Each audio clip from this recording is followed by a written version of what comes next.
As the coronavirus pandemic rages on, with no end in sight, I would like to propose a new solution to the suffering. Restitution. Restitution is one way to make sense of this moment. Let me explain. COVID-19 has not just infected over 600,000 people as of this writing, it has exposed a critical weakness in the human enterprise. We humans are wonderful workers. Innovative, smart and very creative. Trouble is, we are horrible modelers. Modelers of what, you ask? Dynamics.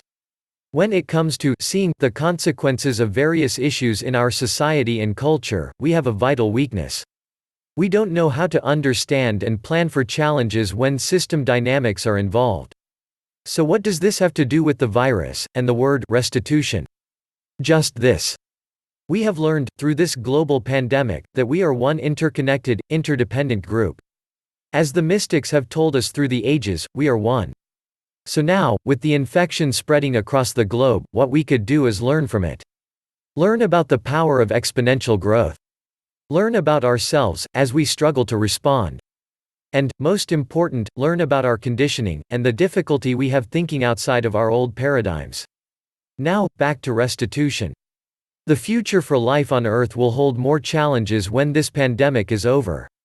One of these challenges is the climate. This is also a dynamic phenomenon, and, thus, contains the same dangers as the coronavirus pandemic. But, when it comes to the climate, our problems are far worse. We will eventually find a vaccine for the virus. There is no vaccine for the climate. Once it tips over 2 degrees Celsius, or 450 ppm carbon, we're doomed. The dynamics will take over, just as they have with COVID-19. So, with this virus, by virtue of our learning from this issue, when we evolve and adapt, in anticipation of the climate crisis, we can restore the losses now, from the virus, into larger, future gains, in the future. It may seem like a small victory, but it's all we are going to get. And, of course, relative to viral outbreaks, we can prepare for the next one of these.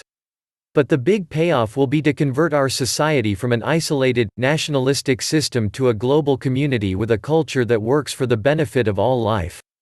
By emerging a more conscious culture, we get great advantages for the future. We might even say this viral outbreak has come along to wake us up to ourselves, and our immaturity. We might, in the larger view, be grateful for this wake-up call.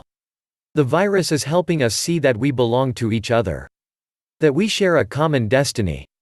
And that expanding and extending our level of concern is an essential part of what it means to be human. You can't change yesterday, but you can make tomorrow better. That's restitution. Love shift. Working together, we can make a difference.